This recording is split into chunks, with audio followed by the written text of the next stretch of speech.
Hi mga kapare, magre-review tayo ngayon ng Eagle Eye X1R Flashlight. So dalawa na kita mong binili natin. Alam mo naman kung bakit. Abangan.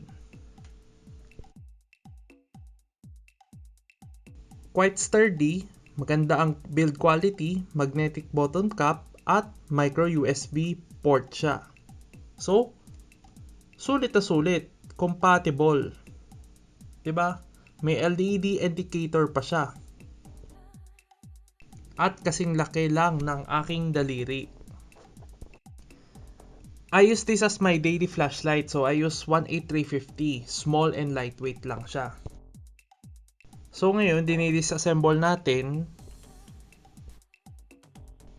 May kasama din siyang 18650 if wala kayong 18350 na battery. So standard ng battery na yan ng flashlight ngayon. Ngayon, papakita ko sa inyo ang LED niya. Ang LED niya ay XPL V6. At ang board naman niya ay SC3B.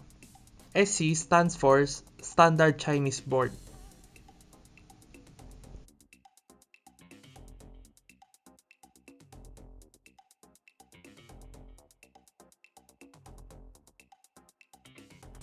So, tatandaan natin ang polarity.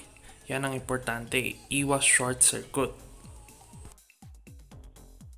Ngayon, dahil nag-sale sa Shopee last time, kaya buy one take one, 400 plus lang each. Kaya dalawa binili ko. Pero, isa dyan ay cool white, isa dyan ang neutral white. Ngayon, doon na tayo sa beam shop sa kwarto.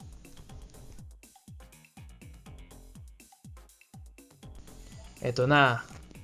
Kaya dalawa binili ko, isa neutral which is silver, and black naman is cool white. Okay, first click natin 25 lumens.